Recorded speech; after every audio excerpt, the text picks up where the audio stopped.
अरे ये ब्लॉकचेन होता क्या है? ये ब्लॉकचेन क्या प्रॉब्लम सॉल्व कर रहा है? अरे इनका यूज क्या है?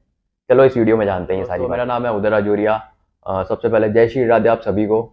चलो शुरू करते हैं।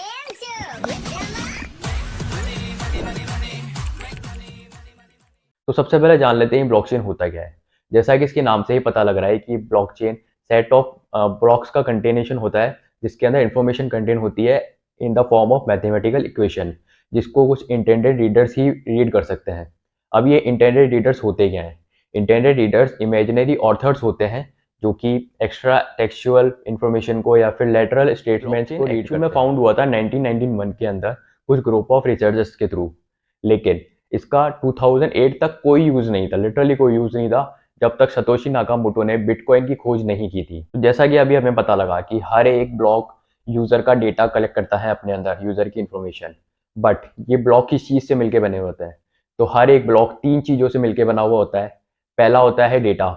डेटा के अंदर यूजर का डेटा कलेक्ट करता है हर एक ब्लॉक, जिसके अंदर यूजर का नेम, सेंड रिसीवर का नेम और अमाउंट ऑफ कॉइन्स कंटेन रहता है। नंबर टू पे आता है हैश। हैश का मतलब होता है कि हर एक ब्लॉक की एक यूनिक आईडी रहती है। यूनिक आईडी इस तरीके से कि जैसे आपका फिंगरप्रिंट है, फिंगरप्रिंट आपका पूरी दुनिया में सिर्फ एक है, इकलौता है। वैसे ही हर एक ब्लॉक का एक हैश, एक यूनिक कंटेन आईडी होती है। एक नेक्स्ट टर्म आता है इसके अंदर, hash of the previous block. तो ये जो चीज है ये सेकंड ब्लॉक से स्टार्ट होती है, वरना जो फर्स्ट वाला ब्लॉक होता है, फर्स्ट ब्लॉक से पहले कोई ब्लॉक नहीं होता। तो मैं एक बार पहले एक्सप्लेन कर देता हूँ कि ये hash of the previous block क्या होता है।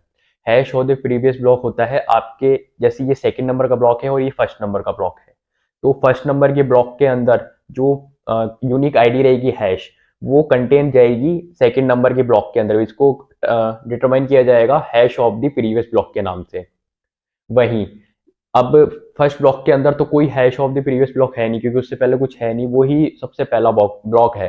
तो उसको हम डिटरमाइन करेंगे जेनेसिस ब्लॉक के नाम से, जो कि बिना किसी hash of the previous block के बना है, जो कि इकलौता यूनिक है, जिसके अंदर सिर्फ दो ही चीजें कंटेन है, डेटा और खुद का पर्सनल हैश।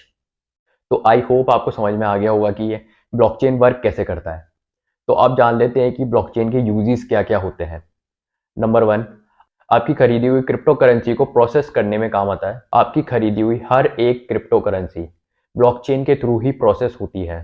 आप लोग जब जब कोई भी क्रिप्टो करेंसी खरीदते हो तो उसका एक यूनिक एड्रेस जनरेट होता है, जो कि ब्लॉकचेन के थ्रू ही जनरेट किया जाता है। क्रिप्टो जो आप होल्ड करते हो उसका एक यूनिक ब्लॉक बनता है और उसी के ऊपर उसको मॉनिटर किया जाता है, और आगे अगर सेल होता है तो उसी के थ्रू उसकी जो ओनरशिप है वो आगे दे दी जाती है। तो जैसा है कि ब्लॉकचेन वर्क करता है इंटरनेट के ऊपर। तो जैसा कि आज के टाइम पे इंटरनेट एक ऐसी चीज है जहाँ पे काफी यूजर्स का काफी सारा डेटा अवेलेबल है, बट इस डेटा को हैक किया जा सकता है।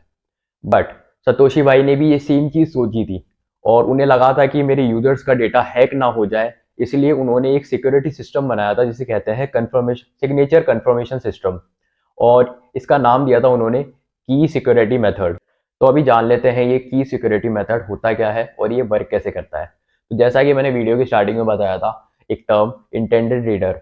इंटेंडेड रीडर जिसमें अपन एक ऑथर, जिसमें एक ऑथर होता है इमेजिनरी, वो हमारे कंप्यूटर्स हैं एक्चुअल में। और आज के टाइम पे जो कंप्यूटर्स हैं इतने ज़्यादा फास्ट हो चुके हैं कि वो लोग एक टाइम पे हज़ारों लाखों हैश रीड कर सकते हैं। तो इसी कंप्यूटर्स की पावर्स को समझते हुए ब्लॉकचेन के अंदर एक टर्म आता है proof of work. Proof of work के अंदर क्या होता है, ये मैथमेटिकल इक्वेशंस होती है जिन्हें सॉल्व करना होता है हर बार कंप्यूटर्स को, ताकि वो एक नया ब्लॉक क्रिएट कर सकें। और ये जो प्रूफ ऑफ वर्क मेथड है ये इसीलिए बनाया गया है ताकि ये हर एक ब्लॉकचेन के क्रिएशन को टाइम मिल सके बनने में।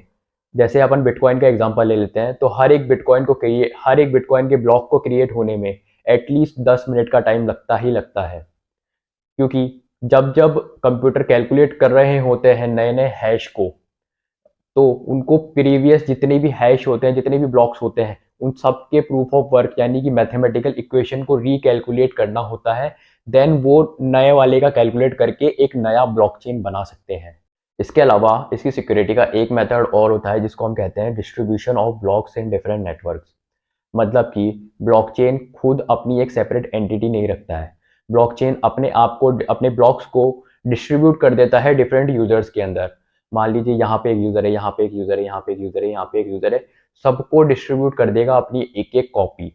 और जब भी उसके अंदर एक नया ब्लॉक क्रिएट होगा तो उसके जो भी इंफॉर्मेशन रहेगी, मान लो इस वाले यूजर ने नया ब्लॉक क्रिएट करा, तो इसकी कॉपीज हर एक यूजर के पास भी जाएंगी, जिससे उसको कंफर्मेशन करने में इजी रहेगा। और ऐसे ही बिटकॉइन अपना 50% ऑफ डेटा लोगों के साथ में शेयर करते रखता है ताकि उस नए ब्लॉक का कंफर्मेशन मिल सके। और अगर किसी को हैक करना भी है इस पूरे सिस्टम को, तो उसे एटलीस्ट 50% उस पूरे P2P नेटवर्क का कंट्रोल लेना पड़ेगा खुद के हाथ में, तब जाके इसको कुछ ब्रीच कर सकता है। और ये जो ब्लॉक है खुद को टाइम टू टाइम अपग्रेड भी करता रहता है, जिसे हम कहते हैं हार्ड फॉर्क। ये हार्ड फॉर्क क्या होता है हम आने वाली वीडियोस में डिस्कस करेंगे। और हमारा जो नेक्स्ट टॉपिक रहने वाला है वो है माइनिंग। तो नेक्स्ट टॉपिक पे हम इस पे बात करेंगे। Thank you so much guys video देखने के लिए।